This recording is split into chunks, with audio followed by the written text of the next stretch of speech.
It I is. couldn't hear you. Are you sending me a text, Luke? No, I was Oh. looking up how cold it is here. It's 18. Yeah, you win. That beats us. What is your coldness? I mean, we're like right now it's probably 40 degrees, but it'll get down. It'll get all the way down 40? to 30 something, the low 30s. 40. Yeah, you said cold. That's cold.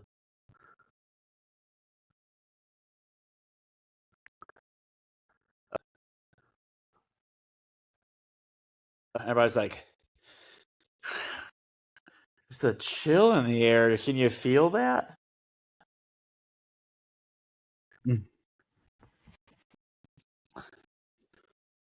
And it was 60 degrees Fahrenheit. 60 degrees. Can you imagine? People are like, I 60? gotta go down to Mexico to get warm. We can't stay here in town in San Diego. I had to bury a cat today. It was dead, I'm assuming. Mm-hmm. It had was. passed. It ceased. And it was a former cat. it was still a cat. Well, that's a great question. After a cat dies, after it becomes inert, for the fields. After it becomes inert, what is it? Is it just a? This is a former cat. That couldn't have been fun to shovel. That frozen ground. The frozen ground was a challenge, and once I got through the frozen ground, I started hitting roots. And you guys don't just wait until spring. Like you'd have, it seems like you'd have like we'll have a pet burial day. It's March, everybody. The first thaw, we get to bury our pets that we've been waiting. After the permafrost is gone. Or you just pray for your cats to die before winter. So what should we do with the deceased cats until March? Just or like around October. Around October, if you got like a dog that's kind of been waddling around the house, you kind of start eyeballing them a little bit, going, Sparky, we're going to need to get you into the ground before it freezes, buddy. Well, it never freezes at 40. You got an old dog, you got to start thinking about the future. Right. You're like, I can't try to bury you when it's December because there's like 3 feet of snow and then impenetrable ground. We can't do that. If the ground is soft, they can dig it themselves. Ooh. Get out there, Sparky. Dig your own grave. There. Yeah, they're like a mobster movie with a plastic wrap and a shovel and shotgun. Some cord. It was. How do you? Yeah, how did you dig the hole? That seems with the like it's shovel impossible. And my strength. It just sounds like you're out there with a hammer and a chisel, though. Is it that hard? Or lit a fire? Did you? I lit a fire and made the ground warm and softer. But sang a shoveling song. And I sang shoveling song. I'm gonna die with a shovel in my hand. That's was like John Henry. That's my goal. While you were starting that fire, did you have any thought of just cremating the cat? No. No? Okay. Wait, is this related to the possum from last time, or? There have been 2 possums since we last spoke. There's been another possum since we spoke. Was it Mr. and Mrs. Possum? They were both pretty small, so I think they were baby possums of some manner. My wife is not completely sure that it wasn't the first possum that I removed, you got to tag him. Yeah, I put him far enough away. There's no way he found his way back. No I'm way. Still unclear not as to one day. How she captured them. She just scoops them into various containers that with she what? has, like with 5-gallon buckets and. Oh yeah, she just used her hand. She just pick them up and. No, she's got like a little thing that lets her reach up onto the top bottles of aspirin. It's just the pincher, the reach and grab or whatever. So she just grabs it around the neck, and the possum's like, and she just picks it up and puts it in a container, and then hands it to me for disposal. Yeah, there's a quick way to get rid of those. I know. That's what Luke said, too. Luke said, just pick up a big rock and crush it. And I'm like, that is so Lord of the Flies. I've never been able to... I can't swat, like, insects without having feelings. Okay. So I was going to say, Luke is the mole's bane. Yeah. He murders moles for a hobby. Yes, he's a little more. I'm into double digits with those. Yeah, He made a mole vest. It's not like a distance either. He doesn't murder moles like with a gun. He gets up close and personal for the wet work. Yeah. You learn a lot about a mole with the last moments. When you run him through with a screwdriver. Mm-hmm. I am not a happy camper when I miss and they get away. I don't like that. You made a mistake, mole. That doesn't happen very often, though, does it? Now it's going to be nice and slow. It's happened 3 times. They've got away, but one of them I eventually got. The other 2. Did you name them? How do you know? Well, because he was in the same spot, I missed him like an hour later, so I know he was the same one. Okay. So you've modified your technique so that you don't miss as often.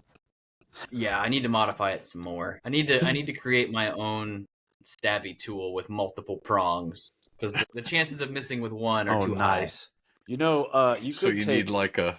Back in the day, they like a used rake, like a garden rake, like a trident. Yeah. Well, like, you know, on TV they would sell the garden weasel. Why just stop and try? Why not make it like a quad? Something is. Make a pentadent. That would be great. If I were a welder, I would make a pentadent, and then I would sell it. I bet you could find some buyers for a tool such as that. It'll come with a VHS tape of my technique. Mm-hmm. Uh-oh. Okay, he's back. I was having internet connectivity problems. What do you have? Internet connective problems? I got 2 things to see how. One of them was like, actually, it was a joke that was halfway done, but I thought it would be nice to do a thing about the process where you take and it's where you can do the slotting. So let me show you this. So I realized the other day that you can't. I was embarrassed. I went to the bakery and Melody said you got to get a chocolate croissant for Rory, but it's like a legitimate bakery. In fact, it's called the Patisserie. So I was like, well, do I say croissant? Do I say the actual pronunciation? So then I realized there's only 2 ways to order a croissant. It's you either sound like an ignorant redneck or you're like so pretentious. Like if you're not actually French, you sound. So I was like, there's no way to order a croissant without sounding like a blank or a blank. So I'd like see if you guys could come up with more. That's pretty good. That communicates the sentiment. Mm-hmm. You either sound like a redneck you sound like an ignoramus who has no culture, or you sound like you are completely stuck up and better than everybody. Right. So, but economy is funny, right? So if you had to me, it's like it has to be 2 1-syllable words. It seems like, or 1 1-syllable words, or 2. So I don't know. It seems like it has to be really punchy. It's got to be like you either sound like a blank or a blet blet, something like that, or 2 syllables. I don't know. That's what I'm feeling. That's the rhythm I'm feeling. But I was just saying, let's come up with some words to throw in there. So like one idea was like college professor or high school dropout or French teacher. No, I like French. I like the first way you had it. Honestly, what'd I say? Redneck or obnoxious. Yeah, see, I get hung up on what to say. I don't know. So you're going, I would like to order a croissant. Wait, croissant. You mean a croissant? See, but that would be the tag, right? If you were like, you say you either sound like this or like this. Maybe that's the setup. But I would like one of your rolled biscuits. Yes, yeah, they're. What are these fluffy things? What is the? Do we pronounce any French food correctly? Like any of it? We say charcuterie. LaCroix sounds French. La Croix. Charcuterie. Yeah. Mm-hmm. Charcuterie. A pompous is a word that popped up here. That's what I was getting to. It's like you wouldn't sound French. You would sound like someone who was trying to sound French, which is way worse. Like it's already bad enough that it's French. But then to pretend like you want to be French, that's not good either. Right. So French words And then when we I think I lost y'all again. When we try to say them accurately, we sound like French people who are jerks, right? That's really what you're saying. Like anybody who's French is pretentious, right? Their whole language, everything French is pretentious. It sounds like he's feeling pressure because it's such a fancy place. Yeah, what's it called? Something like that. Yeah. Something. So I think that he would rather get his croissants from like a Buc-ee's. I was just about to say, just go to a different place. Yeah. Go to some place where they call them croissants. Juwan, we just solved your problem. That's so fun. This is so fun. Just go someplace where it's not as fancy. Like Luke said, go to Buc-ee's and get croissants there. What? They won't even know what you're talking about. Like because you want all those layers. You want like the nice fluffy pastry. Like, we got donuts. No, it's flaky, a lot of butter, and it's really light. Go to a gas station. Just go to a gas station and get a croissant. I'm going to walk out of there with a bear claw. Because they don't know what a croissant is. The same shape. Yeah, you're like, it's round, ain't it? Get out of here. Are chocolate croissants even like in vogue, or are they more of an American croissant to have them be chocolate? Have we twisted the French? Just by ordering that, are you already being redneck? What? That's a good point. Out of my shop. We do not put chocolate in our croissant. Chocolate the croissant. Do you have this in the red velvet? Can you stuff it with other stuff too? Just like, can we put like some ham mustard in it? Yeah. I was like, at that point, it's just a French hot pocket, right? Just like throw ham and cheese in there. Ooh, pepperoni and cheese. Get out. Cheese and cheese? Double cheese? You get some olive loaf and some Spam. Yeah. You put some cream cheese in this. A wedge of cheese. And some ranch. All right. The other one I want to read this to you because this was on a menu where was it? All right, I just dropped the thing. We're in St. Louis. Oh, no, we're in Kansas City. There's a shopping mall. I'm trying to kill time now because I got to restart this computer. But and you may have to do Luke's thing first. I had it all pulled up. What'd you do? Drop your laptop? I have a laptop from 2013. It has the little magnetic connector, and if that gets disconnected, it turns off automatically. I see. Your battery's completely toast. It's awesome. Yeah. Your battery's toast. Remember when? Did you ever have a laptop that lasted more than this? This is a 12-year-old laptop. I can't think of anything lasted longer than that. But yep. I don't know. Once I went from hard drive to like the SD, I can't go back. I can't deal with that 15-minute boot up process. Okay, I was gonna say, do you actually tell? Do they even still make regular? I think they do hard on the drives like that. Like the Dell computers or Gateway computers. Did y'all ever have a Gateway? It's a struggle, man. You're right. Life is a struggle. Right. Well, we have more computing power on our desktops now than they had to put, people on the moon. They had rooms full of computers. But did that happen though? Now we've got more power. The big problem is that it takes an extra 6 seconds to turn it on. Okay, here it is. Back in the 60s, you had to start turning the computer on a week before you wanted to use it because let me get the computer warmed up. Drive to the other end of the state to turn on all the terminals. Okay, here it is. A Japanese firm has created an artificial intelligence filter that transforms angry screams into calm speech, aiming to alleviate the stress faced by call center operators. Developed over 3 years, this technology detects aggressive tones and softens them into a polite voice without altering the words being spoken. The filter works in 2 stages. So it doesn't change the words. No, that's part of it. Makes them. Yeah, just change some of them. Yeah. So it identifies anger and then changes the intonation. So engineers trained the AI with over 10,000 voice samples from actors, mimicking common angry phrases. Nearly half of the members of a Japanese union of the service and other workers recently reported on being receiving end of anger and other intimidation. So that's my favorite part they used actors. That's not real. Well, that's a thing too. It's like you didn't find enough angry people that you could just say, "Hey, yell at this machine for a minute, will you?" Yeah. So it basically just goes, "Hey, you moron! Yeah, you imbecile! I hope you're having a great day, and I hope your family suffers, and I hope that no good fortune ever comes to you again." I bought this piece of crap, and 30 minutes later, it fell apart in my hands. I'm going to strangle you and the horse you rode in on.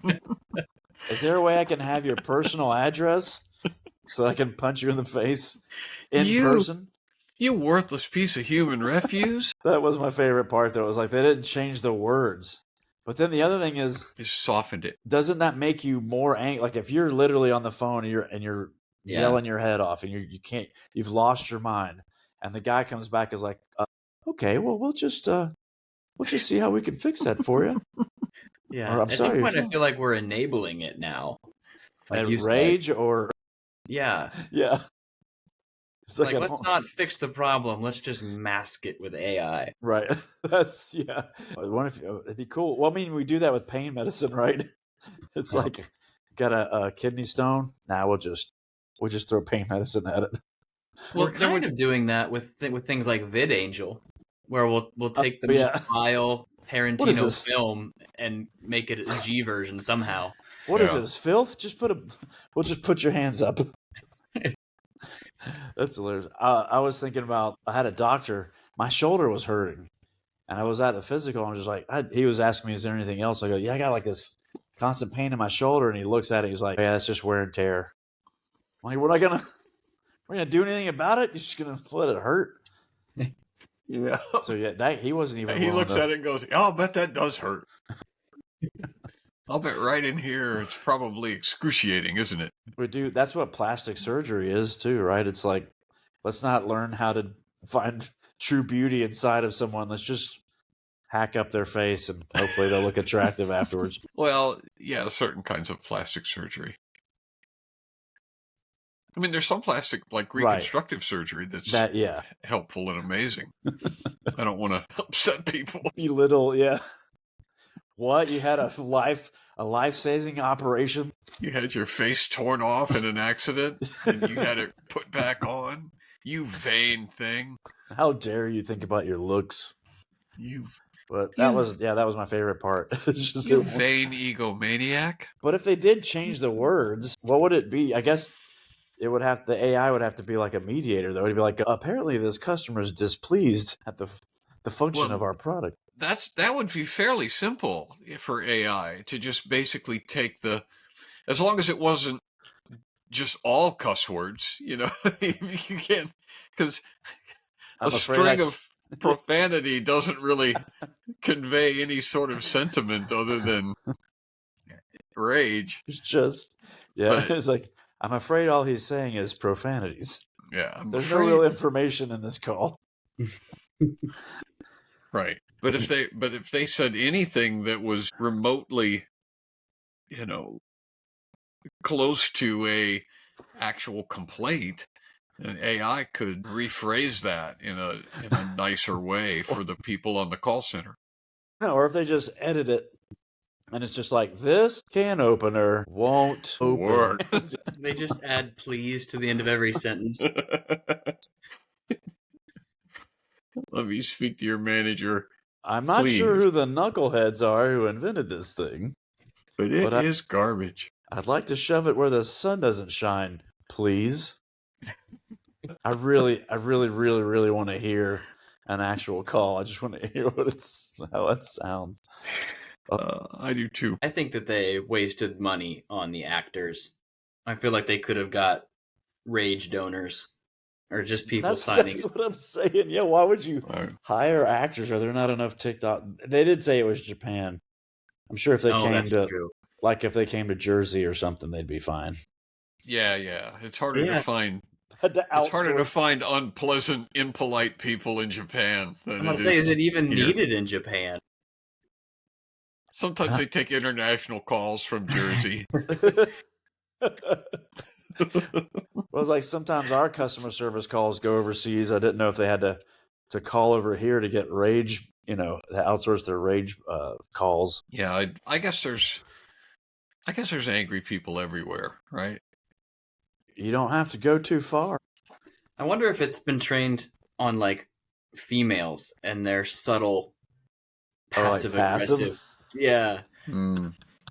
Because it's only it seems like only a man thing would yell and scream at like a lady would like find your weak spot and but you sound like you're lonely. Polite tone of voice the whole time, Yeah. Can you change the insulting? Is there AI for passive aggressiveness? Oh my gosh. That's hilarious. That is hilarious. It's hilarious that they don't change the words, that they just just have somebody else say them in a more gentle manner. That's fantastic. It's like gentle profanity. Peaceful. Is there a person that you couldn't be upset with, even if they were mad at you? Like, I'm trying to think. If they would just change all of it to that person's voice. We watched a couple of Tom Hanks movies lately. Okay. I feel like Tom Hanks. Yeah. He's like America's sweetheart. I don't think he could do wrong. So anything Tom Hanks said, even if it was just a string of profanity, it would be for me. It'd be like, that's very nice. Norm Macdonald. If it was always Norm Macdonald's voice, I don't think that I'd be upset. Really? Yeah. Well, it was always he didn't really raise his voice, did he? He was just kind of. Yeah, he always had a big smile on his face too. It'd be great if you could get this thing to work, and it's in pieces on my floor. I just opened the box and it's completely wrecked. So if we could fix that, that'd be great. I'd really like it. He did say a lot. Yeah. So I was thinking about. I got an email, and always around the first of the year, always around the holidays, you get information from people who are trying to help you set goals for the new year. There's like, here's things to help you set goals. And when you're involved in as many little Christian circles as I'm involved in, you get a lot of stuff that's encouraging you to set goals that are big goals that can't be achieved by yourself.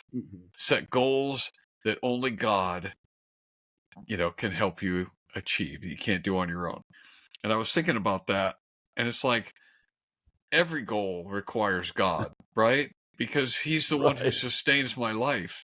Right. And so, like, I'll wake up in the morning and I have a goal of having a cup of coffee, And so, but that requires water and beans and electricity and basically an entire working ecosystem in order for me to achieve that goal. You're not going to make water.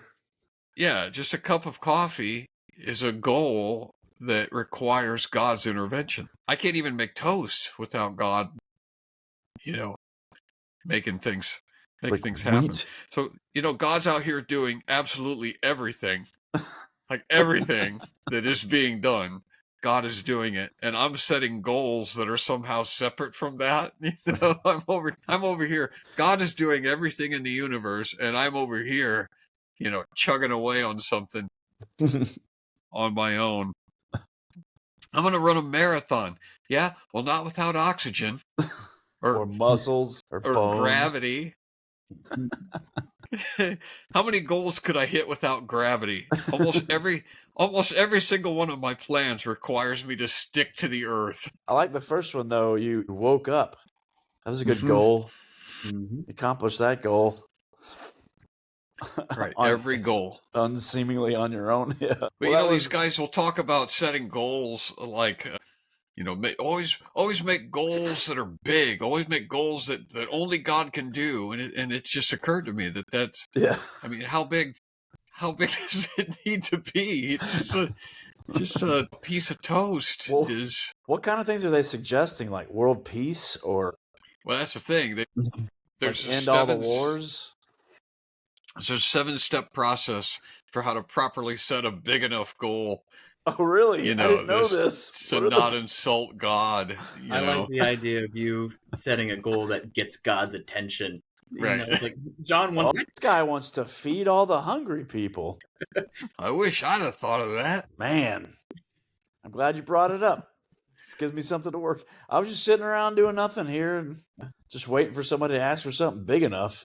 Finally, a challenge. All this being nice to people and trying to help the people next to them and loving their neighbor, that's not big enough for me. That's not a good enough request. No, I don't need God's help for that. I can be nice and winsome without any help from God. Was there a legitimate 7-step process? Yeah. I don't remember exactly what it was.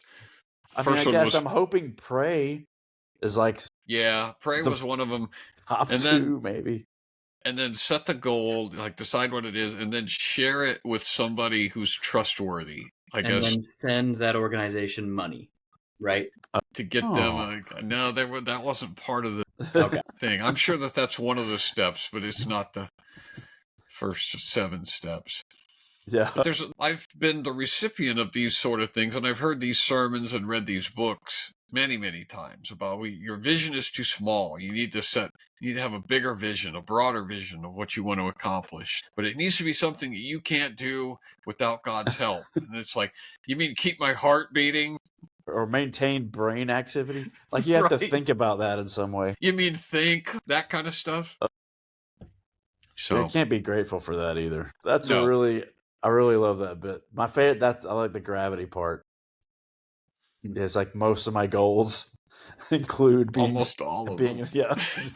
Being able to stick to the ground. If I float away from the surface of the planet, that's it, man. I mean, I'm not going to be able to do it. I'm not going to be able to mow. You know. What if your goal was to overcome gravity? Well, then I would definitely need God's help for that. Need him to suspend the physics of the galaxy. The whole universe, yeah. Or maybe just Earth, just for a second. Where did that come from anyway? Is that biblical? And I'm genuinely asking, is there a big place... goal, big ask? Yeah, is there a place in the Bible where we're supposed to be ambitious about It sounds like a thoroughly American thing where we like really big deals and... Nearly all the biblical stories are God giving them a goal that they think is impossible. Yeah, like Gideon was just threshing some wheat. Right. Moses was just enjoying life outside of Egypt. Most of the people in the Bible were enjoying a pretty peaceful life until God goes, "Hey, I need you to do something. I need you to do something big. Here's what I need you to do." Yeah, that's Moses was like, Saul, no. Right? Mm-hmm. Saul was on his way to where he was going. Damascus. Yeah. And just going to persecute some Christians, and everything was great. My whole career is ahead of me. Yeah. And then God said, "No, I'm going to show you how much you must suffer for this gospel." That's a pretty big goal. Yeah, that's another thing too, is the setting big goals that only God can accomplish makes it sound like something's good's going to happen. But everybody didn't end up in what you would call a favorable position. Right. Yeah, Saul was on a way to a promotion. And God's What's your goal? Nah. I want to be shipwrecked. I want to be imprisoned. I want to be... could you beat me with rocks, please? Yeah. Could you stone me? Treat me like a possum. A while ago, I was thinking along the lines of Juwan's with that AI stuff, but I was thinking about movies, like the whole idea of unrated movies. Because when I hear an unrated movie, it always means that the movie is just going to be extra raunchy. Right. Which shouldn't be true, because unrated just means that it hasn't been submitted to the Motion Picture Association of America for a rating. It shouldn't automatically mean that it's going to be raunchy. You know, like I want to see an unrated movie from PureFlix. You know, unrated now with double the chastity. Every woman is in a turtleneck. Twice the wholesomeness that you're used to. Yeah, it's too much wholesomeness for the rating system. More wholesomeness than is required by law. Like Bob the Builder unrated, now with more OSHA violations. There's also a director's cut of movies, but I want to make one that's just 90 minutes of a camera on the director the whole time. Like nothing That else. is the director's cut. Yeah. That's what I want. Or you could just have all the raw footage. It's like, why edit it? Just throw it together and let me see the whole 20 hours of whatever you got on there. Or just the deleted scenes. Just back to back. The stuff that was cut. Yeah. Right. It's a all bunch the of stuff they could... the actors are standing around waiting to hear action. Just like... Right, all of it. And it goes to the next scene. In chronological order, beginning to end, all of the things that were cut out of the movie. That should be the director's cut. Unrated. It wouldn't even be Friendship, recognized. Yeah. It's like, this isn't even the same movie. Right, that's why we cut that stuff. Because it didn't fit the movie. This is the stuff we were shooting to test the cameras before the actors got there. They're not even on this. It's just the background stuff. Cars it's all the B-roll, all the deleted scenes. Why did you cut this? Well, because it has nothing to do with the story. Perfect. Yeah, we need exactly what we're looking for. All the subplots that you're not even aware of. I mean, technically, aren't like the nature cams where you're watching baby eagles be born, isn't that unrated? There's not really a rating for those, right? Technically be unrated, yes. All right. I think you could release your camera roll and say Luke's unrated. Videos and photos unrated. No, it's just that unrated has that connotation. Yeah, it's supposed to be technically dirty. Shouldn't have. Right. Well, it's unrated because they know what the rating would be, right? If they submitted it would be. It's so dangerous. We can't even let people. We can't let the censors watch this. And they did away with I guess I'm not sure how the ratings even work when it gets past a certain level, because they did away with X, right? And it's NC-17 or something like that. I think so. Which seems not.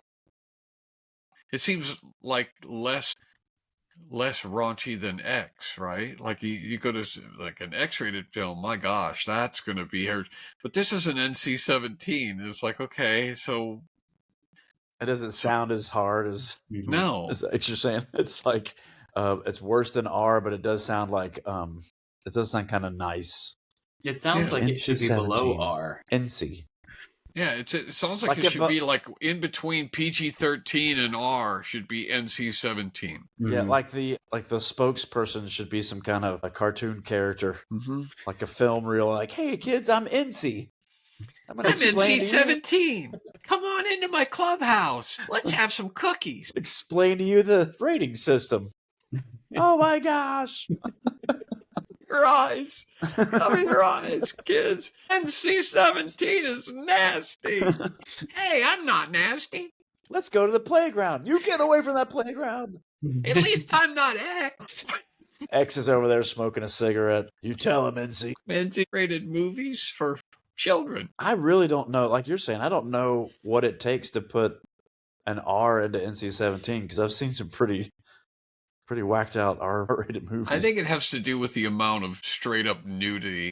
Yeah, it's like only nudity. Like you can have any amount of violence in something, but the minute you go and you show the private parts. Yeah, well, there's different degrees. There's different types of nudity that affects the rating too. From what I believe, like there could be a certain amount of nudity in even PG movies. Yeah, in PG and PG-13. Like if you're ashamed of it. Right. Like or if like a hospital gown nudity. Well, it has to be brief and it has to be of a non-sexual nature. Okay. And as long as it's of a non-sexual nature, then you can still get away with a little bit of it in PG. Ankles and elbows and such. Patch Adams' butt. Right. And the reason I know that is because I had a request to do an R-rated show a few years ago. And so I looked up what the parameters would be. And I didn't do an R-rated show, but I told them what the parameters were for an R-rated show and how I would adhere to those parameters. What? and one of them was all of the nudity all of the violence has to be bloodless. This is in a PG-13. All of the violence has to be bloodless, and all of the nudity has to be sexless. And so I made a promise to them as I started the show. I said, I promise you all of the violence on stage will be bloodless. And I have been married for over 30 years, so my nudity is always sexless. It hasn't been it's been sexless for years. Every time I'm naked, it's always for a laugh. There's never anything untoward happening. So you're like, I'm going to start with the shirt here, and you guys let me know when you start to feel uncomfortable. Let me know when I've reached your threshold. Oh my gosh. Yep. All right, so I have a couple of pictures here that I'll show you. We're almost out of time, but we can do one of them. Pictures are always welcome. Let's see. Here's the first one. This is a news story. You have to guess what the news. Oh, this is Happy the alligator. Y'all haven't heard this? This is in Florida, and he'll come up and tell jokes, and you can pet him. And look at that guy's hand. Yeah, it's up in the air. Oh my gosh! Hey, it's everybody. Literally backwards.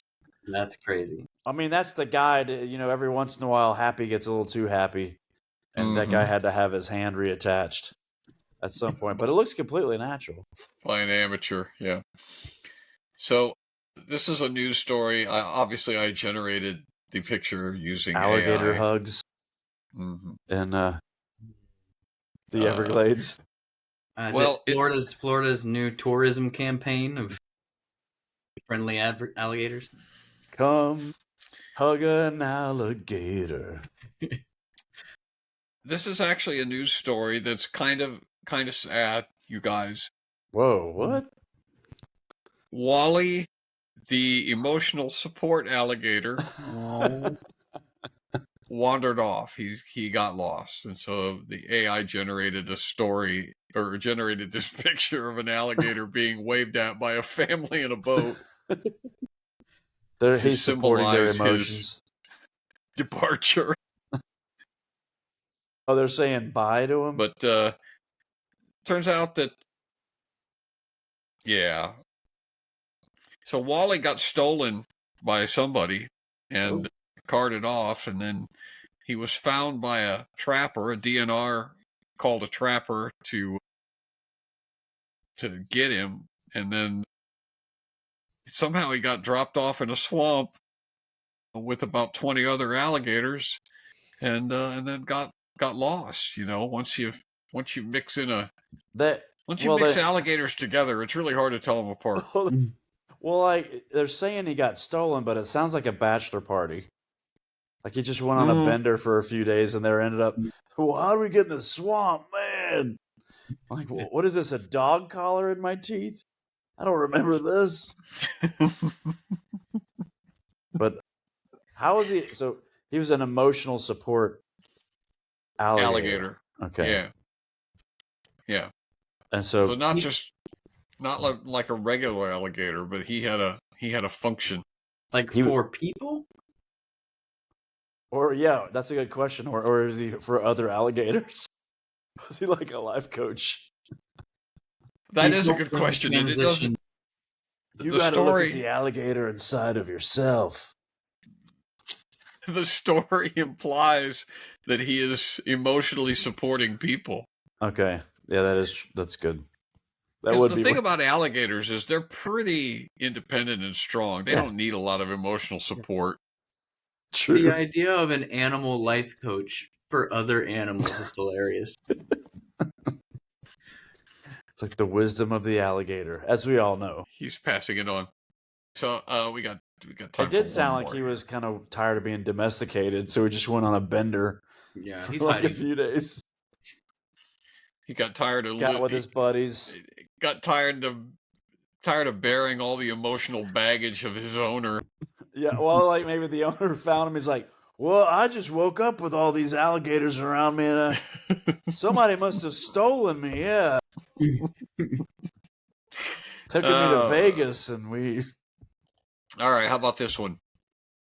This is a lacking to be slats. Make me brund this. Cuss words. I would pay a pretty penny for a parrot who's just said the word cuss words. Cuss words. Cuss words. That's that new Japanese AI. It just says cuss words. You look like he's got a pretty forward-thinking pirate here too. He's got nice. He's nice and trim. With the parrot. Lacking to be slats. Make this. So there's like a philosophical parrot. No. Again, AI it took some liberties with the. I'm not sure the pirate doesn't even have anything to do with the story. Well, he's like it's the most clean-cut pirate I've ever. I would say he's a hippie if he still wasn't like so well groomed. Mm-hmm. Like he actually still looks like a guy that owns a vape store, or it looks like he does. He looks like an upstanding. Dad. Yeah, he does live music at the Cantina, the Mexican restaurant down the road. Yeah, I feel like I saw this story. Did they have to remove parrots because they weren't stop cussing at people? Yes, from like a zoo. Oh, was it a zoo? Officials at a British zoo said a group of infamously foul-mouthed parrots that were isolated from the rest of the flock are being moved in with the rest of the chatty birds in hopes of cleaning up their language. Oh, you know how that's going to work. It never goes the way you think it's going to go. How do you think that's going to work? Just going to make all the other birds are going to learn the bad words. You're like, oh, that sounds great. I'm going to try that one. We've already put 8 really, really offensive swearing parrots with 92 non-swearing ones. When we came to move them, the language that came out of their carrying boxes was phenomenal, really bad. Not normal swear words. These were proper expletives. They got a batch of unrated parrots. Were they unrated zoo exhibits? Were these all owned by Samuel L. Jackson before being donated to the zoo? Here he goes. Keepers are hoping the swearing parrots will learn new sounds from the rest of the flock instead of the other way around. Then he says, quote, "We could end up with 100 swearing parrots on our hands. Time will tell." But then you just have a 18 and over exhibit. He says integrating the parrots with the rest of the flock is worth the risk. It's worth it. I think that's still only PG-13 though, right? If it's just swear words. Yeah. As long as their nudity is sexless. They can start a bird fighting ring. I like that this parrot and the pirate is like really thinking about what he's saying. Like he's like, "You're right, man. Lacking to be slats makes me brand this." The zoo posted signs warning visitors about the potential for foul language, but Nichols said the swearing parrots have actually proven to be popular with the public. How about that? How hard do you think he was fighting to not use the word foul language? And he says this: "We did hear a lot more customers swearing at parrots than we did parrots swearing at customers." There's no way these birds are going to clean up their language. No chance. No. Hey, Margaret, listen to this guy. I like him. I like your attitude. Watch it. That's a movie idea. Like the last innocent parrot on Earth that hasn't been damaged. Unspoiled gotta try parrot. to breed the last two. The last unspoiled parrot. He just knows how to say cracker and good morning. Okay, I'm done. All right.